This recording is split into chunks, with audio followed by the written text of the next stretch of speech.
We just are farmers. Yesterday, Jason and I had a tennis match. We played for $10,000. Yes, we did. Against Jeff Wittek, our friend, and Dylan Francis. Celebrity DJ. Big time money bags, we like to call him, because he just brings in so much cash. And Jeff brought in his money, which was vacuum sealed, because he has a drug dealer friend that he got the money from, which is still pretty fucking crazy to me. I'm surprised you let that slide. Yeah. Yeah, I felt like as a father you'd step in and say something. Oh, I let it slide? Yeah. What was I supposed to do? Be like, hey, call my kid's school? Say there's a drug dealer on the loose? No, just be like, hey, Jeff, maybe you're not hanging out with the right people. Well, I've told him many times that he needs to cut ties with his old life. No, it's crazy. It's really fucking scary. Yeah. The bags were vacuum sealed. Like they literally, like they had to ship him in a submarine in case they were going to get wet or something. But yeah, so we ended up winning, which was great. That was exciting. And then we had a party for Jason that night at 3 a.m. Yeah, David won the $10,000. He's like, what do I do with the money? What do I do with the money? You kept asking me all day because we had a little Memorial Day party here. You must have asked me like 5 times, what do I do with the money? Sure. And I said, give it to someone that needs it. And I said, fuck that. At what point did you decide to throw a party with the $10,000? Well, I always wanted to throw that party. And when did you come up with the idea to do it that night? What time? When Dylan was there. When Dylan started playing tennis with us. I was like, I'll just knock it out tonight with Dylan. Because I was like, when am I going to do this? What DJ am I going to find? And then Dylan was right there, so I'm like, let's fucking do it. I've had that party idea. That's the only idea I've been holding on to for the last 2 weeks. I don't have any other ideas ever. Yeah. And that was like the one idea I had for 2 weeks, and I've been trying to get it done. All right. So it finally worked yesterday. Yeah, when you came in my room at 3 a.m. Yeah, so Jason was sleeping. I wanted to just fucking punch you right in the face. I was so angry. It's so hard for me to get sleep. It's literally just so hard. I can't fall asleep, and when I do, and the thing that really hurt me, David, was I've done a lot of stuff on YouTube that's very embarrassing, and I never get embarrassed. But the chin strap that I was wearing for my sleep apnea last night, and not only did I tell you it was very embarrassing, you used it as the thumbnail. my mother just told me. Yeah, it looks so scary. Because it looks so scary on you, I made the title, "We did this to him while he was sleeping." It looked like we tied you down by your mouth.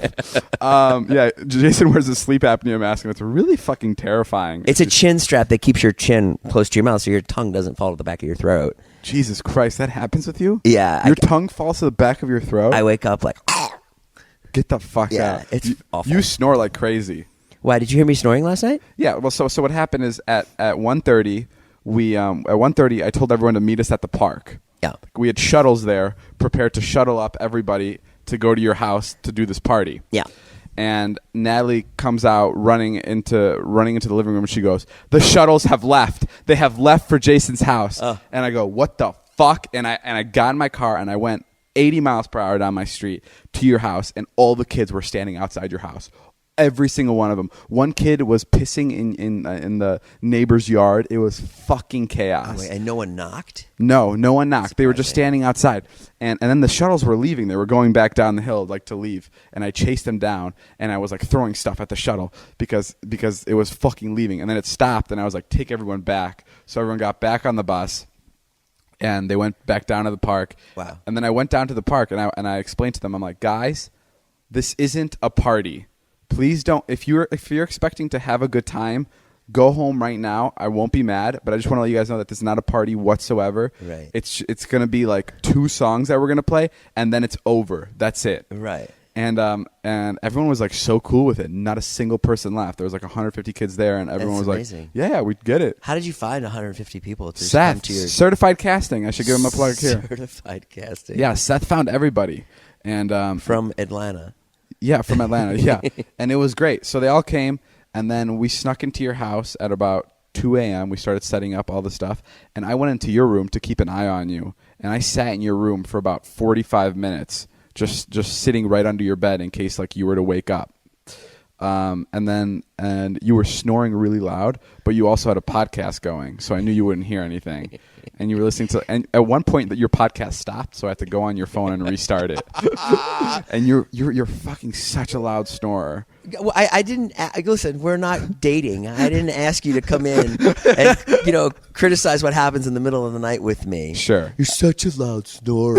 I didn't know that about you. Boy, my opinion is just a lot less than it used to be of you. Sure. And I listened to Pete Holmes' podcast. That's what I was listening to. Oh, okay. I listened to that last few nights. Yeah, Zach Galifianakis was on it. He was really funny.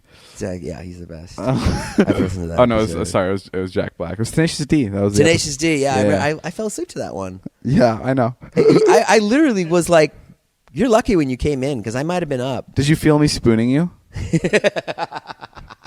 Oh, that's what that. I thought someone had a spatula in my butt. No, I could hear you waking up. So I quickly just grabbed your backside and I just held you really tight, and I played with your ears a little bit and I said, "Go back to bed, it's nothing."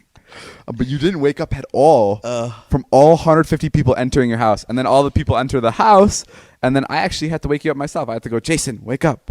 Yeah. And then you woke up, and then we took you outside, and there was a massive and the beep from the alarm too, which is right by my head. Yeah, I'm surprised every time the door opens it beeps. Didn't you wake my mom up too? Yeah. Oh yeah, your mom. So I was told your mom was going to be sleeping in your kids room. Yeah. And we got in the house and we're like, "Oh my God, his mom doesn't know we're breaking in." So we got to tell her, and we went to go check the kids' room, and she wasn't there. And Todd comes out and he goes, "Where the fuck is Lorraine? Where's Lorraine?" And then I hear Matt from downstairs all of a sudden go, "Guys, I found Lorraine." And she was sleeping on the couch right in the middle of all of us setting up everything.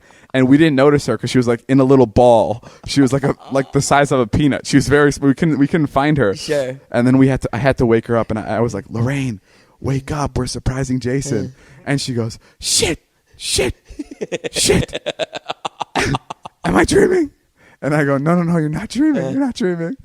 So then she went upstairs, and then we threw a party at your house, and it was great. When I came out, I was for sure that it was a dream.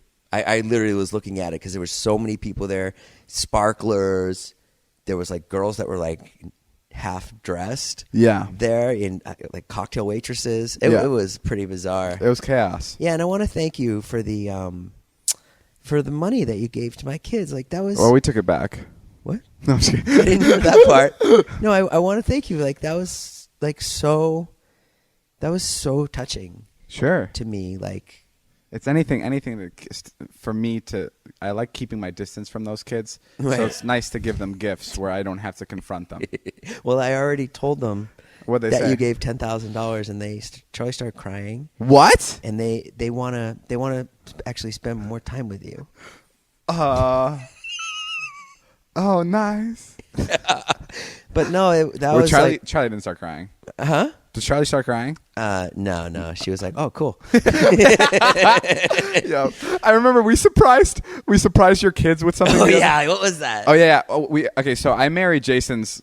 Our life is fucked up. I married Jason's mother the other day, and I became a stepfather. So I went to his kids, and I went, "Guys, I'm your grandfather now."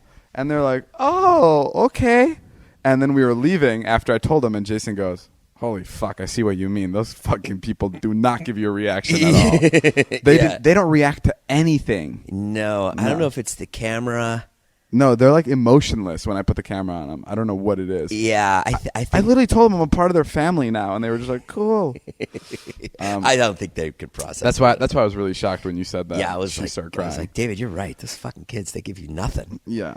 That's tough. But though I do like that was just so touching, like because when you have kids, you worry about them, providing for them. I had like an argument in my head, like Dylan was like, why are you doing? They're not even gonna go to fucking college, and I was like, I know, we're probably just gonna blow it at catch the next day. Wait, why? Dylan said that? Well, I also said that I don't think they're gonna go to college. Of course they're gonna go to college. I think they're gonna figure out. Like your son's a musician. He's gonna find out something, right? Their mother is like already like college. Because I've said the same thing. I'm like, he doesn't need to go to college. Oh. I'm like, just let him play music. Yeah, but they're gonna make that decision themselves. No, their mother will make the decision for them. No, they're gonna revolt. I'm telling you, Charlie. She's gonna turn 16, and she's never gonna talk to anybody. She has that attitude ready. She has so much sass, and it's just ready to fucking explode. Yeah, but he won't. He won't. Yeah, he'll go to college. He's whipped. He is pretty whipped by Charlie. But he gives it back to you a little bit. Like, I'm always impressed with him when you're like joking around with him. Yeah. He doesn't really get fazed by it. Because if like I was 13 and you were joking around with me the way you do, I'd like start to cry.